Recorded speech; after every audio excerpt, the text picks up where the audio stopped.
So today's lecture I am going to talk about coordinate system and constraints. So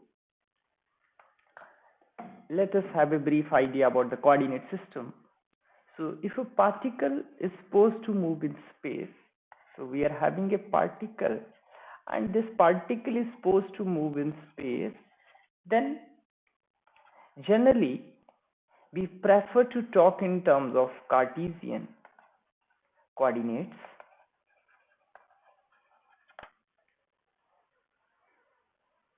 and the position of the particle is represented by x, y and z.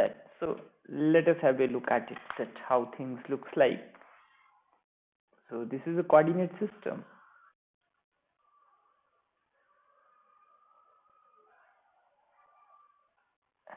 Say it is x-axis, it is y-axis, and say it is z-axis, and say particle will be somewhere here in space and it is represented by x, y and z, and say it is the position vector of the particle and it is represented by r. So r is basically r, x, y and z. So say it is x distance from here origin, and now this is distance y. So this is x distance along x-axis and this is y distance, and from the xy plane if I draw a perpendicular over it, then this distance is known as z distance. So this is a way to look at a particle in the coordinate system. But we can also choose another coordinate system rather than Cartesian coordinate system.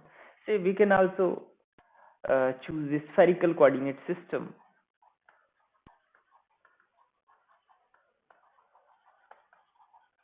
or we can also choose cylindrical coordinate system.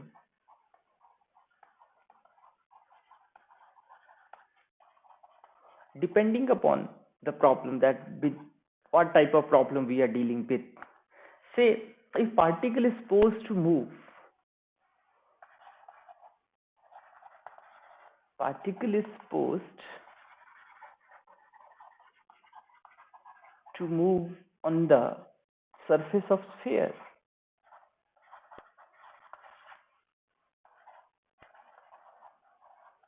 then we will prefer to talk in terms of spherical polar coordinates.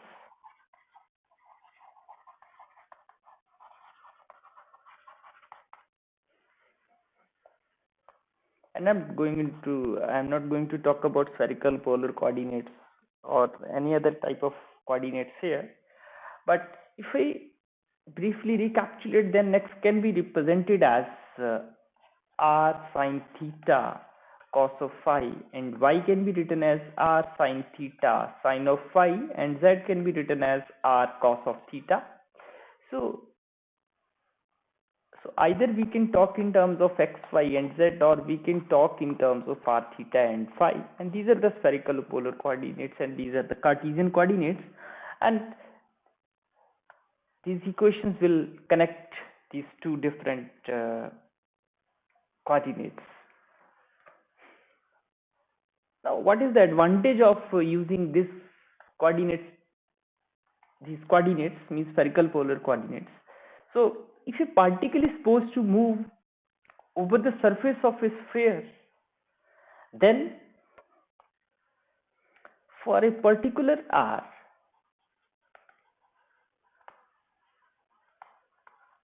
for a particular value of r, particle is on the surface of sphere. So here theta and phi will change for a particular value of r. So that means the advantage of this is that my problem has been changed from 3 variable problem to a 2 variable problem. Variable means only theta and phi will change, but r remains the fixed. But if I talk in terms of x, y and z, then the 3 variables are changing. So this is the advantage of this using this different Cartesian coordinate system. So depending upon nature of the problem, we can opt for different types of coordinate system. So if we will even in quantum mechanics, we will discuss the problem of hydrogen atom in terms of spherical polar coordinates, because problem is spherical in nature. Similarly, if we try to see on the surface of Earth somewhere, and we have to consider whole of the surface of Earth, then for that type of problem we will prefer to talk in terms of spherical polar coordinates. Now let us discuss another very important aspect of this lecture. In this lecture I am going to talk about constraint.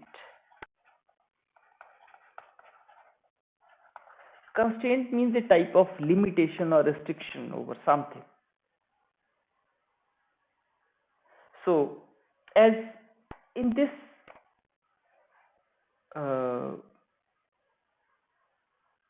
or as we discussed in case of spherical polar coordinates, that what we are doing, I am restricting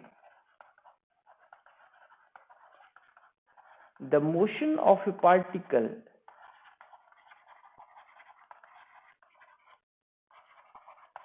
to the surface of sphere.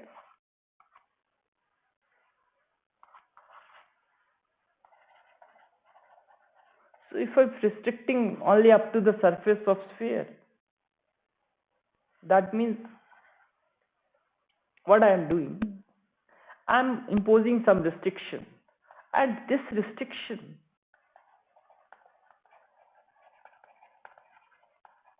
is known as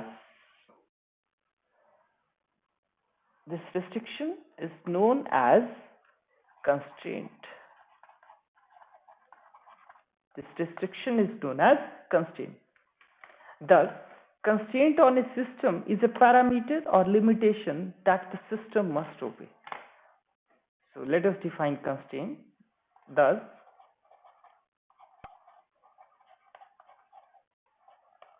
constraint on a system is a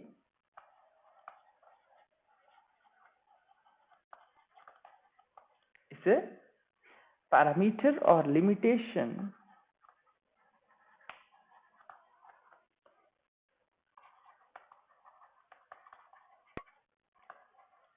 that the system must obey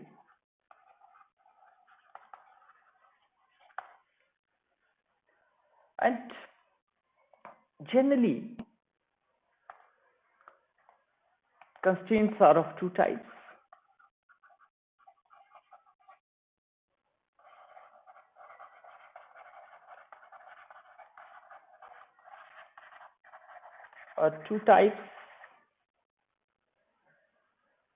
Depending upon its motion. So one classification is geometrical constraint and another is kinematical constraints.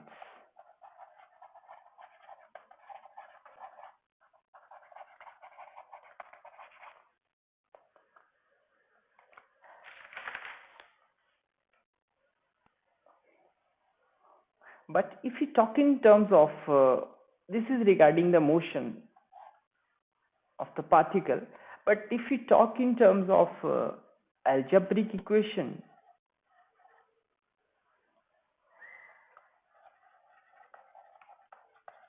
so on the basis of algebraic equations, we can classify again constraints into two types: holonomic and non-holonomic.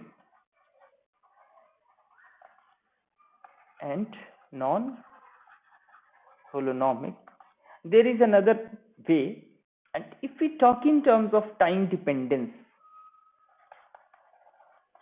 so if time is the parameter, then on the basis of that we can classify equations as rheonormic or scalarnomic. Rheonormous constraint and Rheonormous constraints. So if things are written in terms of equality, if algebraic equation, if constraint is expressed in terms of equality, then it is a holonomic. And if it is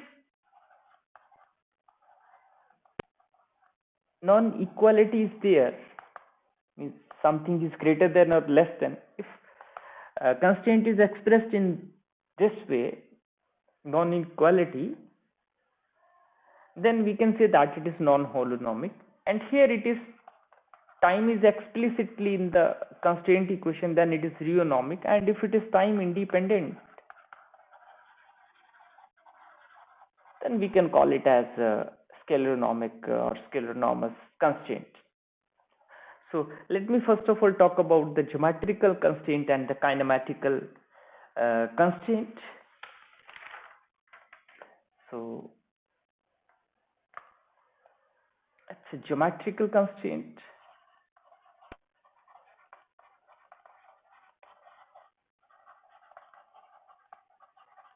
And kinematical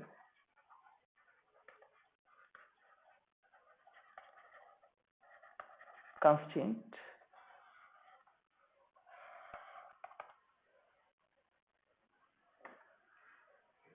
These are the constraints that involve only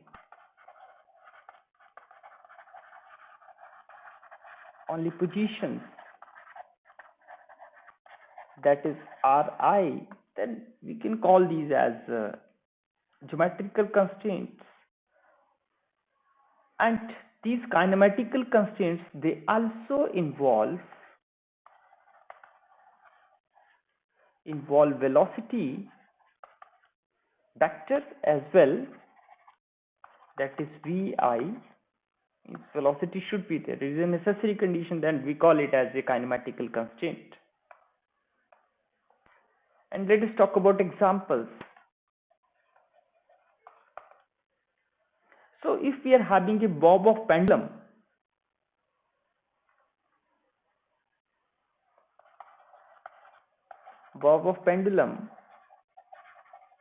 and it is fixed at some point, at some support, then it's an example of geometrical constraint. And another constraint is that if we are having a particles of rigid body,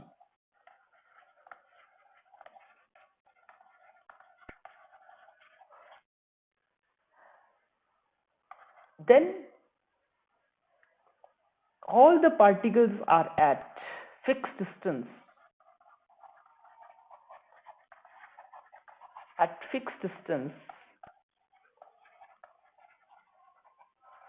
from each other in that rigid body, then we can say that these are the examples of geometrical constraints.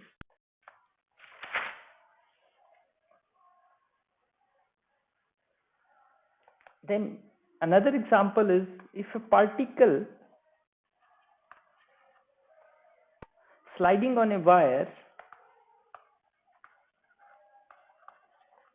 means the position of the particle is changing with time. So that means velocity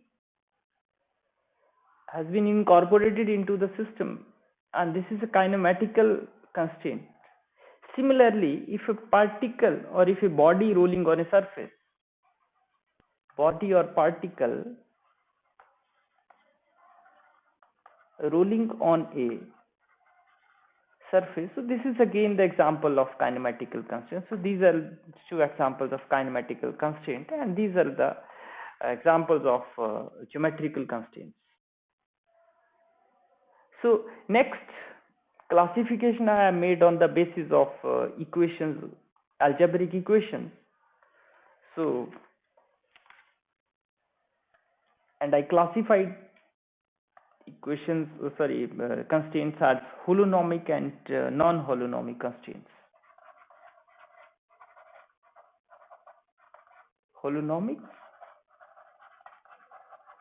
constraints and non-holonomic constraints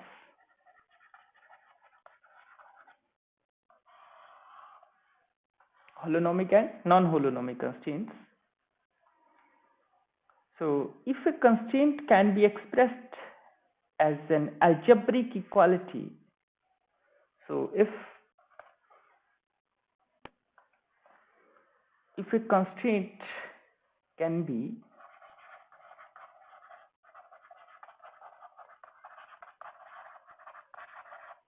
expressed as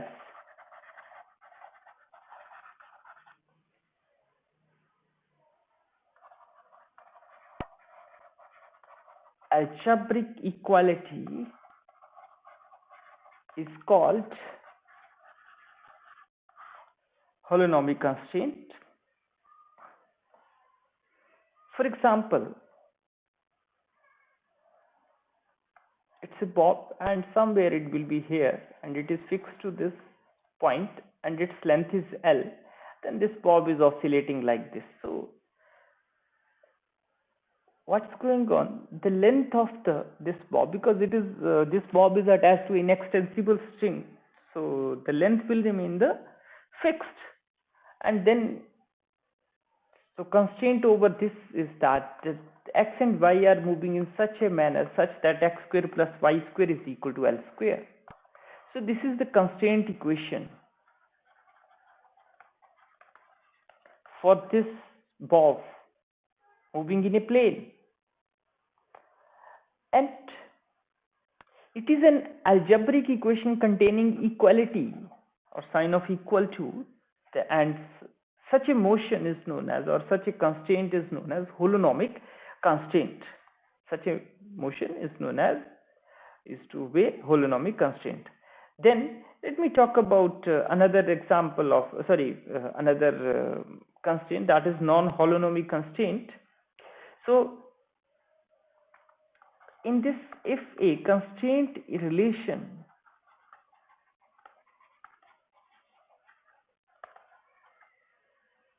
obey inequality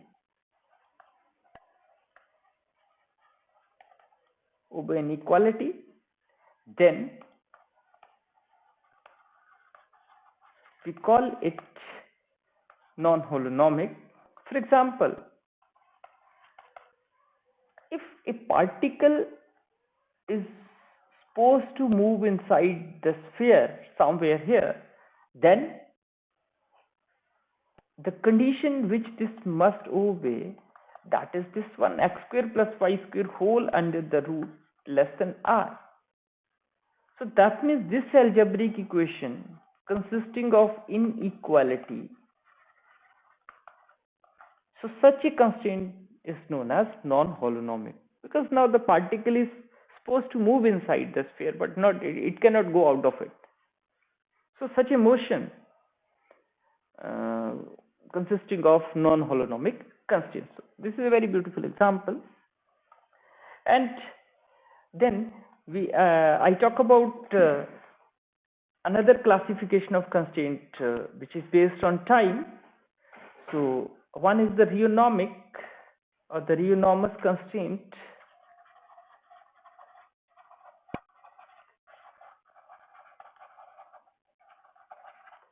Rheonormous constraint, another is Scalar constraint.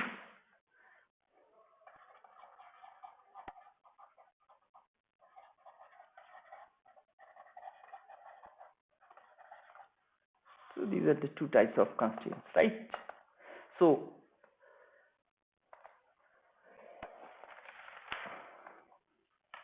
in Rheonormous constraint, or Rheonormous constraint is time dependent constraint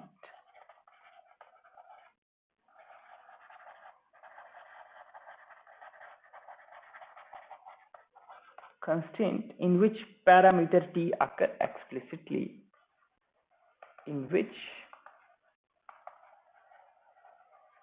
parameter t, and this parameter is representing time, and this parameter t occurs explicitly. And suppose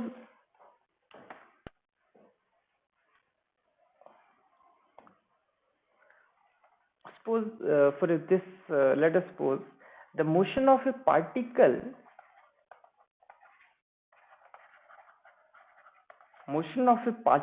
in xy plane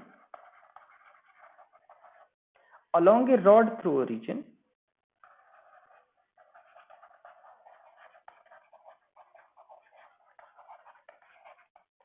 origin and this rod is rotating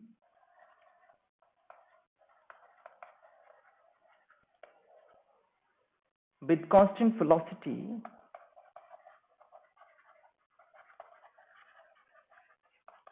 omega, and if it is rotating, then theta can be written as omega t, then x is written as r cos omega t and y is written as r sin omega t. Then this constraint is known as Rheonormous constraint because it is depending upon time. But when constraint is time independent,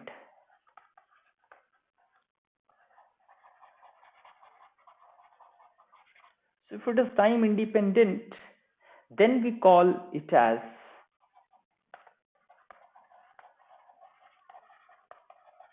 Scalar-Rheonormous constraint. Example is a bead